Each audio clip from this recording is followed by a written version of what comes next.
ছোটবেলা থেকেই আমি গরু চড়িয়ে অভ্যস্ত, সেই জন্য সকলে আমাকে গোপাল নামে ডাকতো। কিন্তু গোপাল হয়ে আমি একটা অমূল্য শিক্ষা লাভ করেছি। আমি দেখেছি যে গৌশালাতে অনেক বাছুরের মধ্যে একটি গাই তার নিজের বাছুরকে অবশ্যই চিনে ফেলে।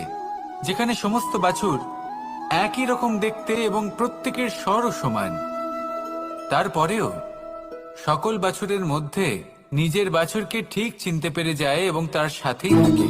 ঠিক এইরকমই কিছুটা হয় আমাদের কর্ম এবং তার কর্মফল। আপনি সবার মাঝে থেকেও কোনো কর্ম যদি করেন, সেই কর্মফল সবার মধ্যে আপনাকে চিনে ফেলবে এবং আপনার সাথেই থাকবে। তাই যখনই কর্ম করবেন ভেবে চিন্তে করবেন। কোনো কর্ম করার আগে একবার ভেবে দেখুন, তাহলে জীবনে বারংবার অনুতপ্ত হতে হবে না। কারণ বিষয়টা কিছুটা এরকম যে এই সংসারে আপনি কাল, কর্মফল এবং সময়, এই তিনের হাত থেকে কখনো লুকোতে পারবেন না, কখনো পালাতেও পারবেন না। আসুন আমার সাথে ভালোবেসে বলুন, রাধা রাধা। জন্ম এবং মৃত্যু, একটি হলো জীবনের সূত্রপাত, আরেকটি জীবনের সমাপ্তি। এটা হলো একটি চক্র, এবং প্রত্যেক চক্রের মতোই এটাও যেখান থেকে শুরু হয় সেখানে এসেই সমাপ্ত হয়।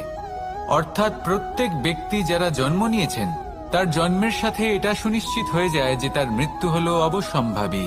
এই সংসারে এমন কিছুই নেই যা চিরকালের মতো থেকে যায়। এবার এটা আমরা সবাই জানি। আমাদের কাছে যে জীবনটা আছে, যেটা আমরা যাপন করতে পারি, সেই সময়কালে আমরা কি করতে পারি সেটা গুরুত্বপূর্ণ। এমন কিছু করুন যার ফলে মৃত্যুর পরেও আপনি অমর হয়ে থাকবেন। আমাদের কথা, আমাদের কর্ম এই সংসারে প্রেরণা প্রদান করতে পারে। আর যদি আমরা প্রেরণা নাও জোগাতে পারি, তাও এই সন্তোষ বোধ যেন থাকে যে আমরা আমাদের জীবন ব্যর্থ হতে দিইনি। এই জীবন যাপন করার ইচ্ছেতেই আমরা সময় ব্যর্থ করে দিই।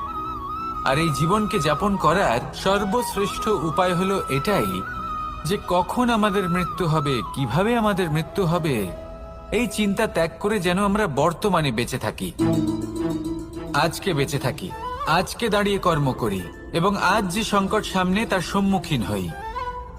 ভবিষ্যতের পথ নিজে থেকেই উন্মুক্ত হবে।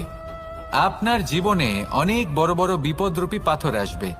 সেই পাথরগুলিকে এতটাই দুর্বল করে দিন যাতে সেই পথ আপনি অগ্রসর হওয়ার পরে আপনার পেছন পেছন যে সেই পথ দিয়ে আসবেন তিনিও যেন সহজেই পাথর চূর্ণ করে সামনে অগ্রসর হতে পারেন।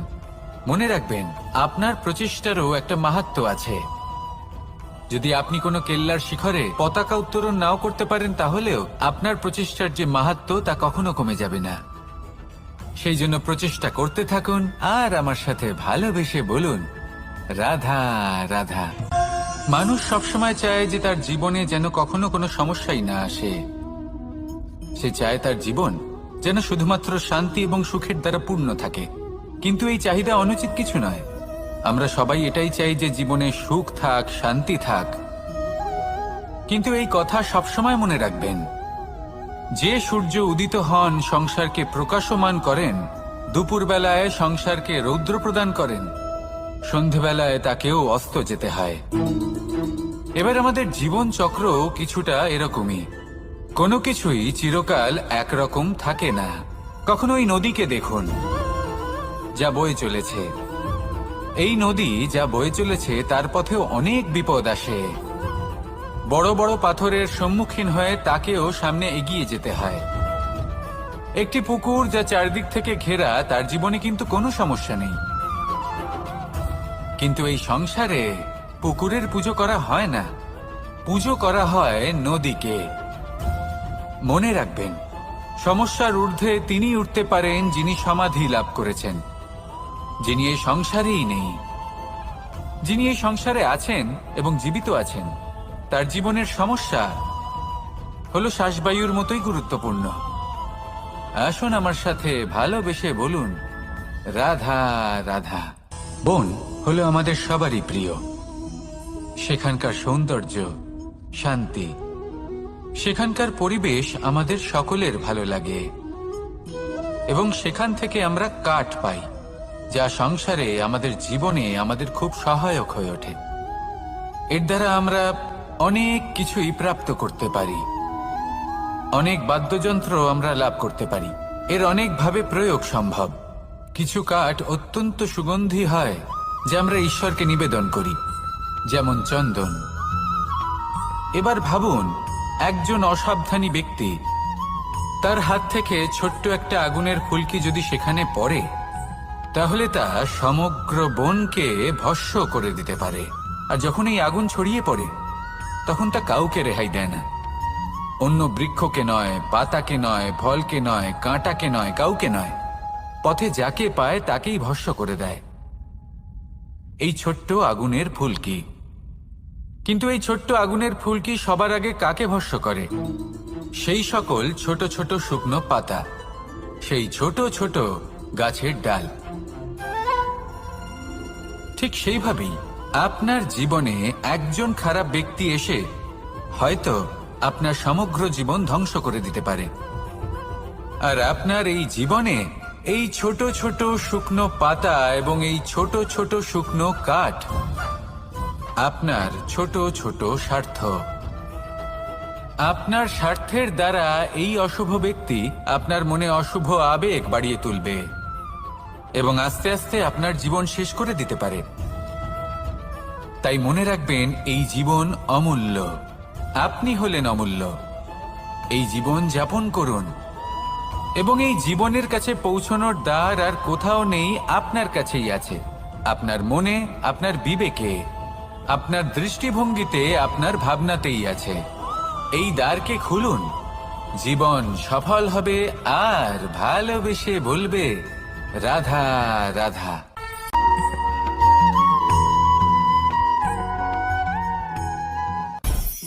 মানুষের একটি সমস্যা আছে যে মানুষ সাফল্যকে মাপতে থাকেন, লক্ষ্যপ্রাপ্তিকে মাপতে থাকেন এবং তার তুলনা করতে থাকেন যে ও এত কিছু পেল আর আমি পেলাম না। ওর কাছে এত কিছু আছে কিন্তু আমার কাছে নেই। এই তুলনা করার জন্য ওনারা দুঃখী হয়ে পড়েন, নিরাশ হয়ে পড়েন। তাই আমি একটা প্রশ্ন করছি যে এটা কি উচিত? এই সংসারে আপনি কি নিয়ে তুলনা করবেন, যেখানে সূর্যদেব, চন্দ্রমা দুজনেই আছেন, দুজনেই হলেন বিশেষ, দুজনেই নিজ নিজ সময়ে উদিত হন। এদের মধ্যে একজন না থাকলে তাহলে আমাদের জীবন কঠিন হয়ে পড়বে। ঠিক সেইভাবেই আপনি যদি একটা বড় রেখা অঙ্কন করেন, তাহলে অন্য রেখাটি ছোট হয়ে পড়ে না, সে তেমনই থাকে যেমনটা সে ছিল। আপনার অস্তিত্ব কখনো ছোট বা বড় হতে পারে না। শুধু তুলনা করার জন্য আপনার এটা মনে হতে পারে। যদি আপনি যুদ্ধ করতে চান, আপনার তলোয়ারের প্রয়োজন পড়বে। যদি বস্ত্র তৈরি করতে চান, এত বড় তলোয়ার দিয়ে কিছুই হবে না। তখন প্রয়োজন পড়বে একটা ছোট্ট সূচের। তাই তুলনা করবেন না, না নিজেকে ছোট মনে করবেন, না অন্য কাউকে। সবার সাথে সহযোগিতা করুন, আর যদি তুলনা করতেই হয়, নিজের সাথে করুন। যে কাল আমি কেমন ব্যক্তি ছিলাম, আজ কি তার থেকে শ্রেষ্ঠ হয়ে উঠতে পেরেছি? ভেবে দেখুন ভবিষ্যতে গিয়ে আপনি কতটা শ্রেষ্ঠ ব্যক্তি হতে পারেন। আসুন আমার সাথে ভালোবেসে বলুন, রাধা রাধা। বস্ত্র আমাদের সকলের প্রিয়। এটা আমাদের জীবনযাপনের জন্য প্রয়োজনীয়। আমরা সবসময় চেষ্টা করি সেই বস্ত্র পরতে যা পরলে আমাদের দেখতে ভালো লাগে।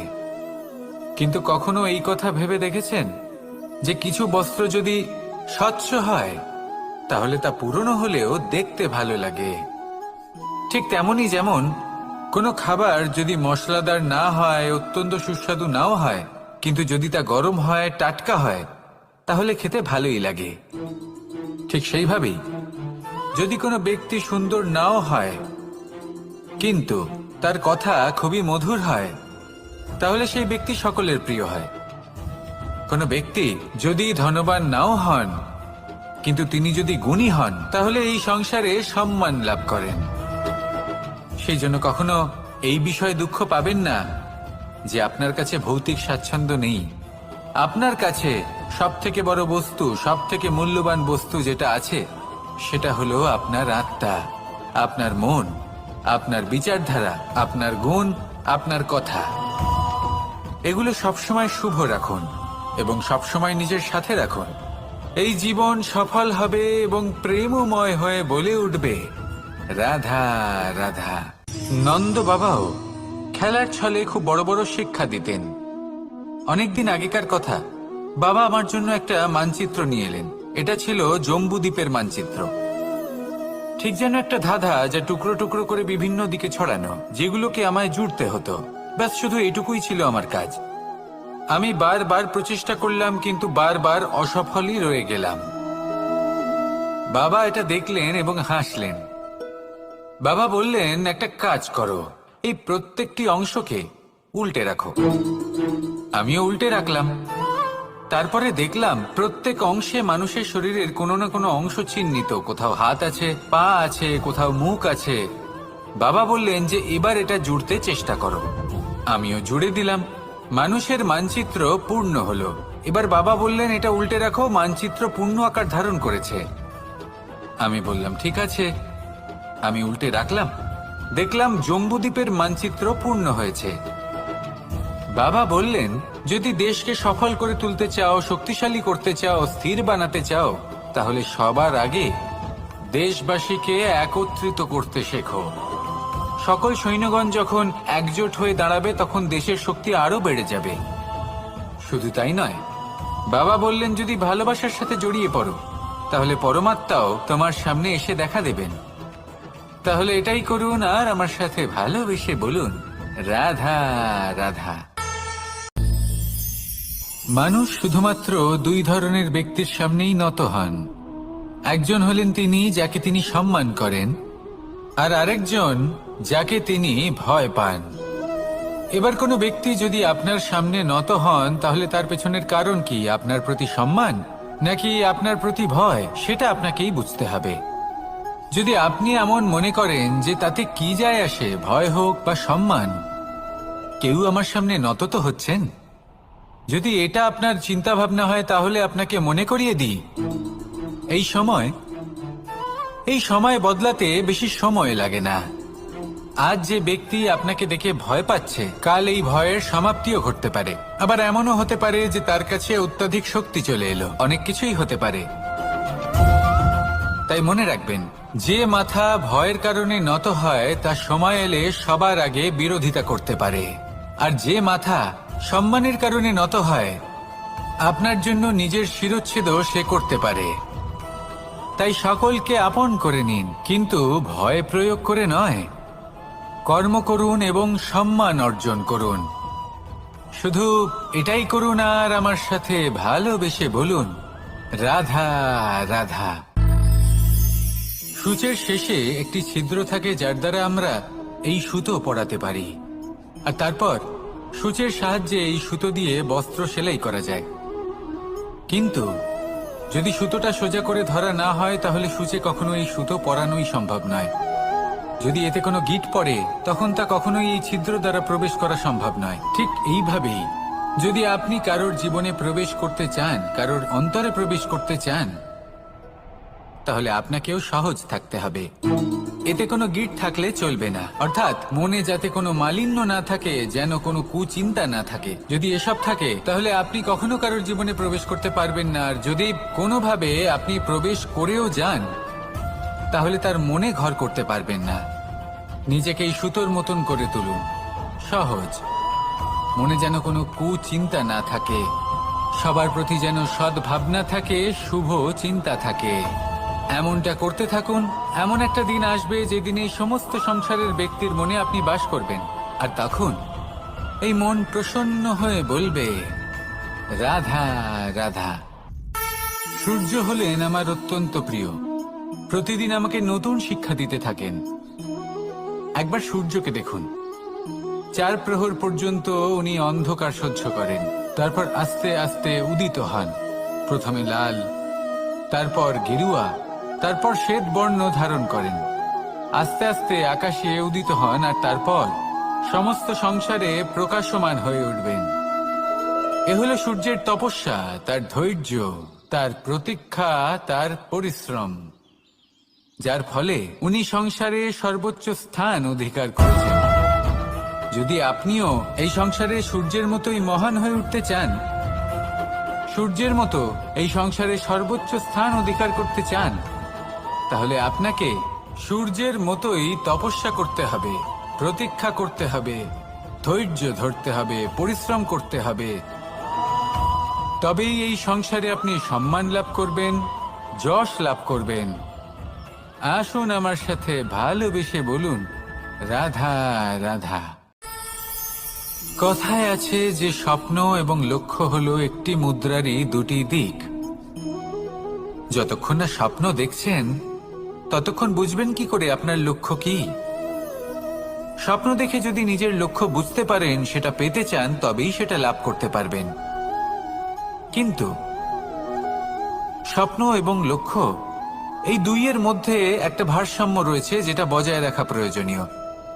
একে আমরা বলে থাকি পরিশ্রম। দেখুন, যদি আপনি স্বপ্ন দেখতে চান তাহলে পরিশ্রম ত্যাগ করে নিদ্রা লাভ প্রয়োজন। কিন্তু যদি আপনি লক্ষ্য লাভ করতে চান তাহলে আপনাকে নিদ্রা ত্যাগ করে পরিশ্রম করতে হবে। তাই আলস্য ত্যাগ করুন এবং সিদ্ধান্ত নিন যে আপনি কি চান। আপনার জীবনের এই তুলাদণ্ডে স্বপ্নের পাল্লা ভারী হওয়া প্রয়োজন নাকি লক্ষ্যের? আমার মতে এই দুইয়ের মধ্যে যদি ভারসাম্য বজায় রাখেন তবে পথ নিজে থেকেই সামনে আসবে। শুধু সেই পথে অগ্রসর হতে থাকুন এবং আমার সাথে ভালোবেসে বলুন, রাধা রাধা। আমরা সবাই জীবনে সুখ লাভ করতে চাই। শুধু জীবনে কেন, জীবনের পরেও আমরা সুখ লাভ করতে চাই। আমরা সকলে স্বর্গের কামনা করি। কিন্তু খুব সহজ একটা কথা, যদি আপনি স্বর্গ লাভ করতে চান তাহলে প্রথমে মৃত্যু লাভ করতে হবে। আপনি যদি প্রাণই না দেন তাহলে আপনি স্বর্গ লাভ কিভাবে করবেন, তাই না? শুধু এই ছোট্ট একটা বিষয় দ্বারা আমরা জীবনে অনেক কিছুই শিখতে পারি। যদি আপনার কোনো লক্ষ্য থাকে, কোনো মনোবাঞ্ছিত স্থান থাকে, কোনো বড় কাজ আপনি করতে চান, তাহলে সেই সবই হবে। কিন্তু শুধুমাত্র কামনা করলে হবে না, আপনাকে কর্ম করতে হবে, নিরন্তর প্রয়াস, পরিশ্রম, পথ খুঁজতে হবে, সামনে অগ্রসর হতে হবে। কখনো অসফল হলে তার কারণ খুঁজতে হবে, বিপদের সম্মুখীন হতে হবে, অন্তর থেকে নিজের শক্তি বাড়িয়ে তুলতে হবে। তবেই আপনি নিজের লক্ষ্য লাভ করতে পারবেন, মনোবাঞ্ছিত স্থান পাবেন। মহান নদী গঙ্গা একটি বিন্দু দ্বারা শুরু হয়, ধীরে ধীরে অগ্রসর হয়। কোনো পাথরে ধাক্কা খেলেও সে থামে না, বরং এগোতেই থাকে। তারপরেই সে মহান নদী গঙ্গা হয়ে উঠতে পারে। পরিশ্রম করুন, লক্ষ্য লাভ করুন, আর আমার সাথে ভালোবেসে বলুন, রাধা রাধা। এই সংসারে তিন ধরনের আবেগ অত্যন্ত গুরুত্বপূর্ণ, যা প্রত্যেক মানুষের জীবনে থাকে। প্রথমটা হলো আনন্দ, যা আমরা সবাই লাভ করতে চাই। দ্বিতীয় হলো ক্রোধ। এটা তখনই আসে যখন আমরা আমাদের উপর নিয়ন্ত্রণ হারাই বা কোনো পরিস্থিতি আমাদের প্রতিকূল হয়ে থাকে। তৃতীয় হলো দুঃখ। এই দুঃখ তখনই আসে যখন কোনো একটা পরিস্থিতি আমাদের মনের মতো হয় না, বা আমাদের প্রিয়জন আমাদের বুঝতে পারেন না, আমরা অমূল্য কিছু হারিয়ে ফেলি। তখন এই দুঃখ আমাদের হৃদয়ে আশ্রয় নেয়। এই তিন আবেগ হলো এমন যে আমাদের জীবনে আসতে এবং যেতে থাকবে। কিন্তু এই তিনটি আবেগের বিষয়ে কোন কথাটা মনে রাখতে হবে সেটা শুনুন। যখনই আপনি আনন্দে থাকবেন, প্রতিশ্রুতি দেবেন না। কারণ যখন মানুষ আনন্দে থাকেন তখন তিনি নিজের বিবেক বোধ হারিয়ে ফেলেন। দ্বিতীয়ত, যখনই আপনি ক্রুদ্ধ হবেন, উত্তর দেবেন না। কারণ ক্রোধের বশে যে উত্তরই দেবেন সেটা শুভ হবে না। তৃতীয়ত, যখনই আপনি দুঃখী থাকবেন, কোনো সিদ্ধান্ত নেবেন না। তখন নিজের মনের ওপর, নিজের কর্মের ওপর, নিজের ওপর নিয়ন্ত্রণ রাখতে চেষ্টা করুন। যদি এই তিনটি আবেগের ক্ষেত্রে এই জিনিসগুলো মনে রাখেন তাহলে জীবনে কখনো আক্ষেপ করবেন না। আসুন আমার সাথে ভালোবেসে বলুন, রাধা রাধা। আমাদের মধ্যে বেশিরভাগ মানুষ কোনো না কোনো মহাশক্তির উপস্থিতিকে বিশ্বাস করেন। আমরা মনে করি যে এ হলো সেই মহাশক্তি যার প্রভাব, যার কৃপা চিরকাল আমাদের উপর বজায় থাকে। আমাদের কর্মের ওপর, কর্মফলের ওপর চিরকাল তার দৃষ্টি থাকে। আমাদের মধ্যে কেউ একে ঈশ্বর মনে করেন, কেউ বা প্রকৃতি মনে করেন, বা কেউ কোনো গৃহপালিত পশুর মধ্যে মহাশক্তির দর্শন লাভ করেন বা কেউ কোনো বস্তুর মধ্যে, প্রত্যেকের নিজস্ব বিশ্বাস আছে, কিন্তু সেই শক্তির থেকে আশীর্বাদ লাভের জন্য বা কোনো ইচ্ছে পূরণের জন্য আমরা কখনো না কখনো মন্দিরে যাই। এই মন্দির শব্দের সূত্রপাত কিভাবে, আগে সেটা বুঝে নেওয়া যাক। মন্দির এই শব্দের আরম্ভ হল মনের দ্বারা, কিন্তু বেশিরভাগ মানুষ যখনই মন্দিরে যান কোনো ইচ্ছে পূরণের জন্য বা ইচ্ছে পূরণ হওয়ার পরে ধন্যবাদ দেওয়ার জন্য, তখন তিনি শুধুমাত্র শারীরিকভাবে সেখানে উপস্থিত থাকেন। তার মন তো সাংসারিক কাজের মধ্যেই ঘোরাফেরা করতে থাকে, তাই না? তাহলে বলুন, এর অর্থ কি? যদি আপনি মন্দিরে নিজের মনকেই না নিয়ে যান, তাহলে তার কি লাভ হবে? মন্দিরে গিয়ে নিজের মনকে ঈশ্বরের চরণে পূর্ণরূপে সমর্পণ করুন, নিজের মন থেকে ঈশ্বরের আরাধনা করুন, আর এই মন থেকেই বলুন রাধা রাধা। ছোটবেলা থেকেই আমি গরু চড়িয়ে অভ্যস্ত, সেই জন্য সকলে আমাকে গোপাল নামে ডাকত। কিন্তু গোপাল হয়ে আমি একটা অমূল্য শিক্ষা লাভ করেছি। আমি দেখেছি যে গৌশালাতে অনেক বাছুরের মধ্যে একটি গাই তার নিজের বাছুরকে অবশ্যই চিনে ফেলে। যেখানে সমস্ত বাছুর একই রকম দেখতে এবং প্রত্যেকের স্বরও সমান, তারপরেও সকল বাছুরের মধ্যে নিজের বাছুরকে ঠিক চিনতে পেরে যায় এবং তার সাথেই থাকে। ঠিক এইরকমই কিছুটা হয় আমাদের কর্ম এবং তার কর্মফল। আপনি সবার মাঝে থেকেও কোনো কর্ম যদি করেন, সেই কর্মফল সবার মধ্যে আপনাকে চিনে ফেলবে এবং আপনার সাথেই থাকবে। তাই যখনই কর্ম করবেন ভেবে চিন্তে করবেন। কোনো কর্ম করার আগে একবার ভেবে দেখুন, তাহলে জীবনে বারংবার অনুতপ্ত হতে হবে না। কারণ বিষয়টা কিছুটা এরকম যে এই সংসারে আপনি কাল, কর্মফল এবং সময়, এই তিনের হাত থেকে কখনো লুকোতে পারবেন না, কখনো পালাতেও পারবেন না। আসুন আমার সাথে ভালোবেসে বলুন রাধা রাধা। জন্ম এবং মৃত্যু, একটি হলো জীবনের সূত্রপাত, আরেকটি জীবনের সমাপ্তি। এটা হলো একটি চক্র, এবং প্রত্যেক চক্রের মতোই এটাও যেখান থেকে শুরু হয় সেখানে এসেই সমাপ্ত হয়। অর্থাৎ প্রত্যেক ব্যক্তি যারা জন্ম নিয়েছেন তার জন্মের সাথে এটা সুনিশ্চিত হয়ে যায় যে তার মৃত্যু হলো অবশ্যম্ভাবী। এই সংসারে এমন কিছুই নেই যা চিরকালের মতো থেকে যায়। এবার এটা আমরা সবাই জানি। আমাদের কাছে যে জীবনটা আছে, যেটা আমরা যাপন করতে পারি, সেই সময়কালে আমরা কি করতে পারি সেটা গুরুত্বপূর্ণ। এমন কিছু করুন যার ফলে মৃত্যুর পরেও আপনি অমর হয়ে থাকবেন। আমাদের কথা, আমাদের কর্ম এই সংসারে প্রেরণা প্রদান করতে পারে। আর যদি আমরা প্রেরণা নাও জোগাতে পারি, তাও এই সন্তোষ বোধ যেন থাকে যে আমরা আমাদের জীবন ব্যর্থ হতে দিইনি। এই জীবন যাপন করার ইচ্ছেতেই আমরা সময় ব্যর্থ করে দিই। আর এই জীবনকে যাপন করার সর্বশ্রেষ্ঠ উপায় হলো এটাই যে কখন আমাদের মৃত্যু হবে, কিভাবে আমাদের মৃত্যু হবে, এই চিন্তা ত্যাগ করে যেন আমরা বর্তমানে বেঁচে থাকি, আজকে বেঁচে থাকি, আজকে দাঁড়িয়ে কর্ম করি এবং আজ যে সংকট সামনে তার সম্মুখীন হই। ভবিষ্যতের পথ নিজে থেকেই উন্মুক্ত হবে। আপনার জীবনে অনেক বড় বড় বিপদরূপী পাথর আসবে। সেই পাথরগুলিকে এতটাই দুর্বল করে দিন যাতে সেই পথ আপনি অগ্রসর হওয়ার পরে আপনার পেছন পেছন যে সেই পথ দিয়ে আসবেন তিনিও যেন সহজেই পাথর চূর্ণ করে সামনে অগ্রসর হতে পারেন। মনে রাখবেন, আপনার প্রচেষ্টারও একটা মাহাত্ম্য আছে। যদি আপনি কোনো কেল্লার শিখরে পতাকা উত্তোলন নাও করতে পারেন, তাহলেও আপনার প্রচেষ্টার যে মাহাত্ম্য তা কখনো কমে যাবে না। সেই জন্য প্রচেষ্টা করতে থাকুন আর আমার সাথে ভালোবেসে বলুন রাধা রাধা।